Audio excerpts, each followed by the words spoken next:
Hey guys, welcome back to my channel. I'm really excited to be back. It's nice to have all of you here again. So thanks for watching my video. Thanks for subscribing. Thanks for commenting. Just in case you have not subscribed, please do so by, subscribing. And then also when you watch this video, please remember to drop your comment, to like and share. Another thing you can do for me before we get into what we are going to be talking about today, because we are going to be talking about a transfer, but personally, I do not think our transfer failed. I think maybe we can actually begin to see it in another light. I know we are a bit disappointed, or we are all disappointed from the way it went, but what if we try to look at it from another angle? So we are going to be discussing our transfers today. I'm actually going to be bringing in new ideas and we can deliberate on that. But before we go into that, please remember to, first of all, kindly follow me on Twitter or X, so that we can engage ourselves. Once you follow on X, I promise to follow everybody that follow back. It's really going to be great because we will have serious conversations on X. I reply and then we can talk, transfers, opinions, and many other things.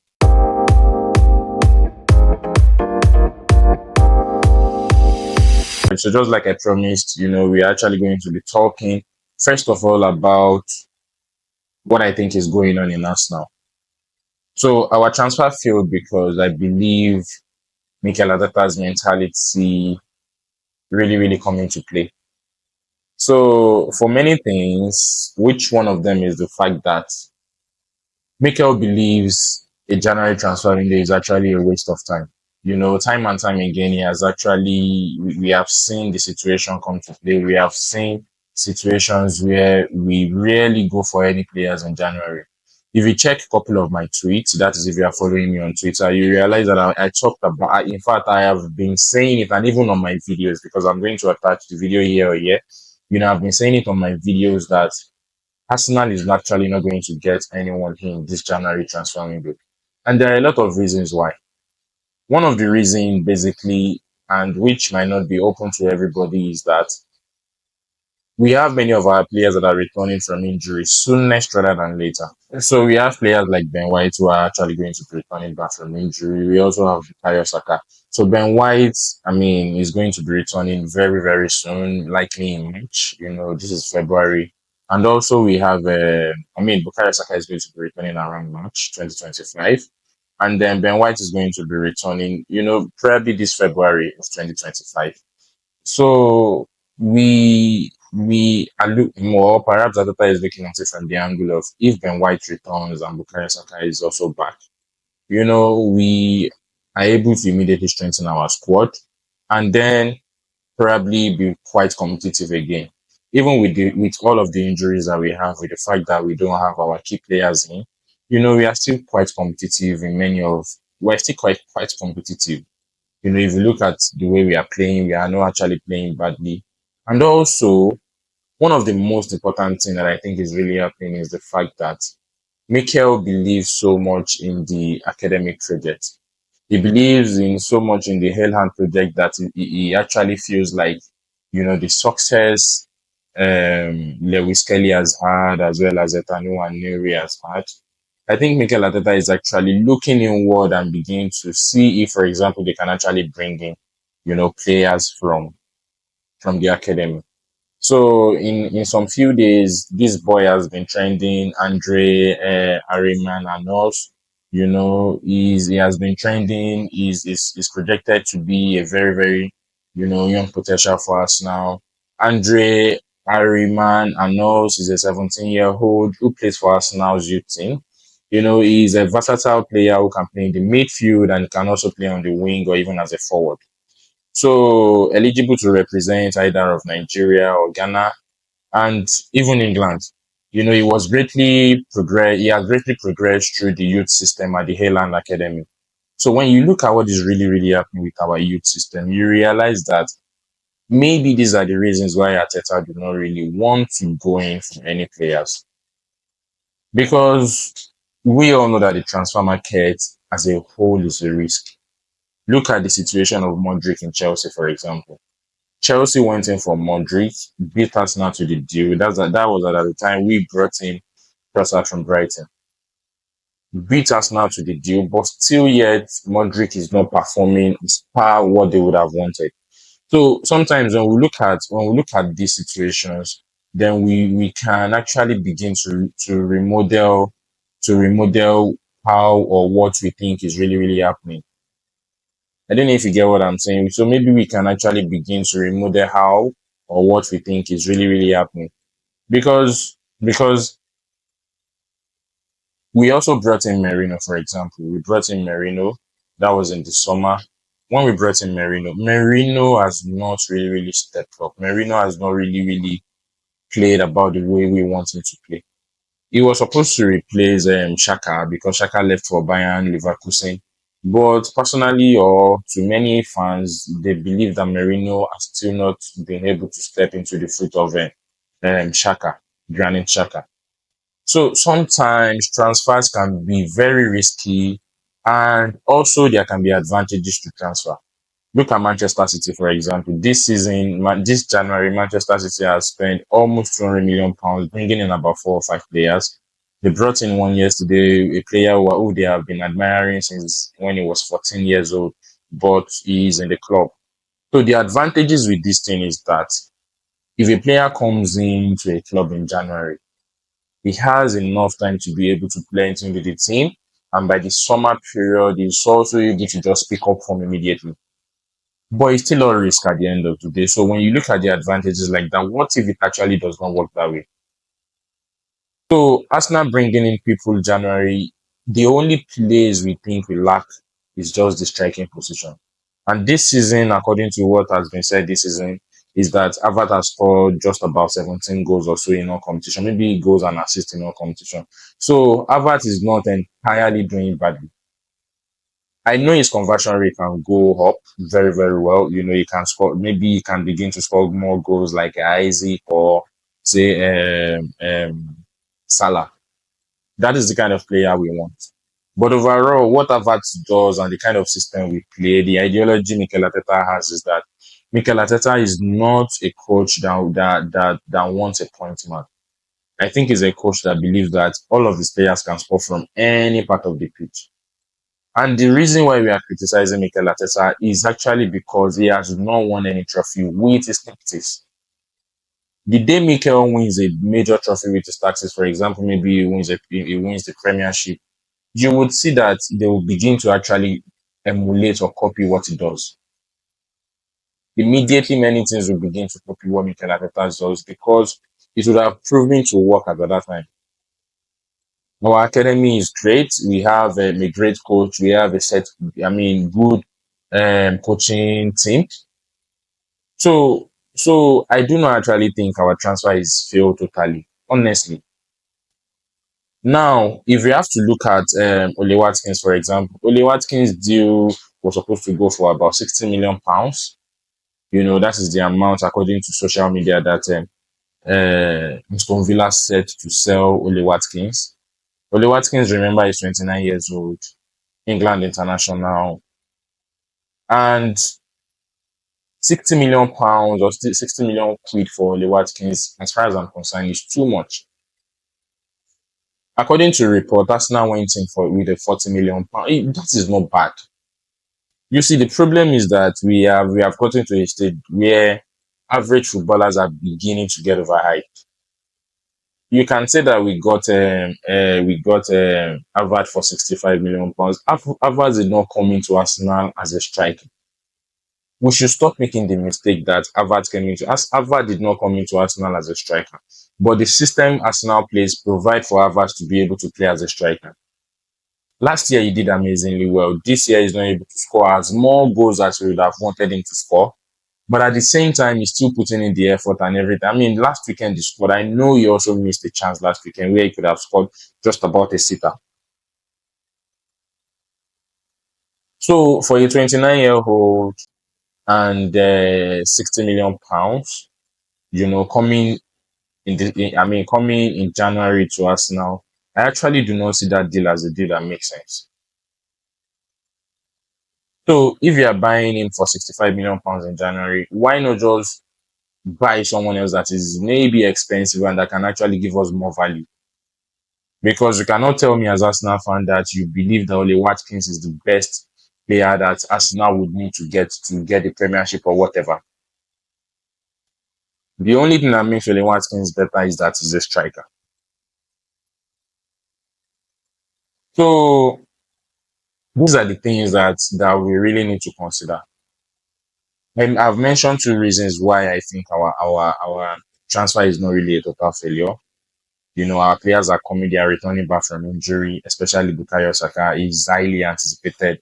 Once Bukayo Saka comes in now, we have another gun up front in our attack, you know. And maybe, just maybe, for example, Uwaneri can finally learn a way to play on the Martinelli side. I don't know if that is going to be possible because Martinelli has not really picked up from him and Trossard. So these are the things that are happening to us this season. If, for example, we are in a situation where we have all of our players fit, just like about last season, we are not going to be talking about transfers. We are not going to be this mad that we didn't get anybody in. The only unproven people in our squad right now are just two people, and they are Mikel Merino as well as Sterling. They are the only two people that are unproven yet in our squad, but every other person has been proven to actually be able to carry the team. Look at the situation of Declan Rice, for example. Declan Rice came into Arsenal from West Ham United for I think more than £5 million.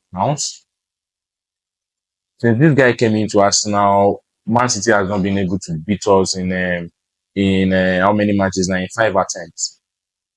Declan Rice is a beast. Declan Rice has given us another level in our midfield. In the English Premiership, for example, there is no better midfield than Arsenal's midfield that contains Martin Odegaard, and Thomas Partey. But simply because of the fact that we have injury, for example, it is the thing that is forcing Ateta's hand to use Thomas Partey as a two. Even though I have a personal problem with that, I believe he should be trusting Kirill more. You know, when he brings in Kirill, for example, then maybe Timber can actually go back to two. You know, then Lewis Kelly or Califiori play the three role.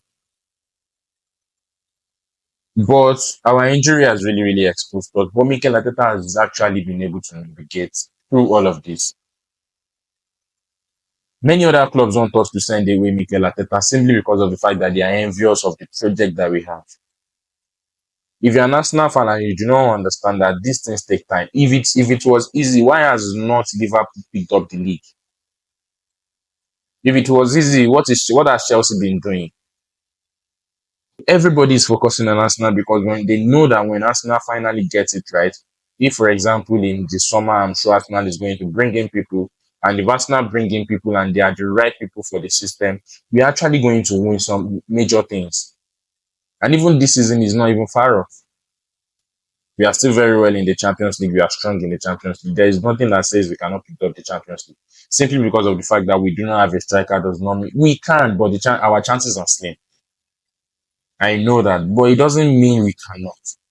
And if Mikel Arteta, for example, is able to win the Champions League with the squad he has, with the team squad he has, he's going to be the best manager ever. Because dude has dealt with injuries, he has dealt with the media, he has dealt with a lot of things, and yet he's still prevailing. So that is my personal opinion on why I think our transfer is not really. If this boy, for example, now this Andre Harriman-Annous can come into the school, for example, and begin to deliver on his promise for us now. Do we really think that we will remember, just like the way Lewis Kelly stepped up or the way Waneri stepped up? Do we really think anybody is going to start talking about bringing in Sesko, bringing in anybody as at this time? We would have been appreciating him now and be saying, okay, because he's tipped already to come into the first team. He's tipped already to come into the first team. So I think Arsenal are spending more on their youth. But what I do not now want to see is that spending on your youth and letting them go to other clubs. In the case of this boy, I don't think, of course, the transfer window has even ended anyways. So in his case, I really want to see him in the first team, see him to try and see how we can progress with the first team development as well. See what he can do. Bring in Sesko, bring in anybody, bring in whoever you want to bring. We also have a problem with Martinelli. Problem with Martinelli because Martinelli is on and off, and largely this season has been off. Odegaard is just returning back to his form since he returned back from injury. So looking at all of these things, if Arsenal bring in anybody and the person does not eat on an instance, it's going to be a problem as well. We fans are going to start complaining. Havertz that we all hate, I don't want to say hate, Havertz that we all criticize, for example, has bagged in about 17 goals and assists this season, although I'm not really sure about that stat, but I think he has bagged about 17 goals and assists this season. And he always show up. He's really injured. He always show up for the team. Same as Declan Rice, same as Thomas Partey. Thomas Partey this season is even a beast. Thomas Partey against Manchester City was practically one of the reasons why I won that match because he controlled the midfield really well. And he allowed Declan Rice to be able to go forward. On social media, I said you can follow me on the Arsenal, just like I said. So there has been a lot of talks about bans and everything like that because I do not understand the new age of people that are watching football right now. There used to be a time when it was Arsenal and Manchester United that mattered the most. Mattered in the sense that Arsenal was about the only team that can give Manchester City, I mean Manchester United, a run for their money or or title at that point in time. So there were rivalries between players, between managers, and everything like that. But the new set of Manchester City fans do not understand this idea that at a point in time when your team becomes champion, you also have other people who are willing to become champions. You have a new rival. And when you have a new rival, there are about to be bans, there are about to be many things. In fact, I'm disappointed that even older people should understand this who call themselves journalists on TalkSport, for example, do not even understand this. Criticizing the young Lewis Kelly, for example, for celebrating the Haaland goal. I mean the Haaland celebration. Football is also entertainment, for example, and these players who have emotions that they carry. You cannot tell a young 17-year-old in the first leg that who are you? That young 17-year-old in the second leg is able to bully your team and you are telling him not to show who he is. So the moment he shows who he is, it becomes a problem. But if Alan does it, is of course is Alan. So we need to understand that there are going to be bans in football. Look at what Arsenal did as I did when the match finished. They were playing a Kendrick Lamar song, that was actually shading Manchester City. One of the beauties of our football is that we want a situation where fans are able to express themselves, fans are able to pick up important moments, pick up memorable moments. Okay, what was memorable in Man City versus Arsenal? Arsenal versus Man City match, apart from the fact that I won by 5 goals to 1. If Gabriel and Plan did not have, the feud that they have, what could have been memorable? If, for example, Lewis Kelly did not celebrate the way he celebrated, what could have been memorable? These are the memories we are going to hold on to for a very, very long time. And you criticize this memory over and over again that they should not do it. They should not. Why is he doing it? It's too small. When exactly did we get to this point where we do not even understand that these things are important in football as well? So, guys, what is your general opinion? Do you actually think that Mikel Arteta or Arsenal's transfer policy is due to the Krohn case, or do you think it's because they believe in the youth project that is the Hell End project? Thinking of the fact that maybe okay, we can bring in this prospect and they can actually begin to do something very important or very very nice for us, just like the way we have seen with Lewis Kelly and Wanero. So please remember to like, comment, and share my video as always. I really, really appreciate your effort. I hope my videos keep getting better. Thank you so much.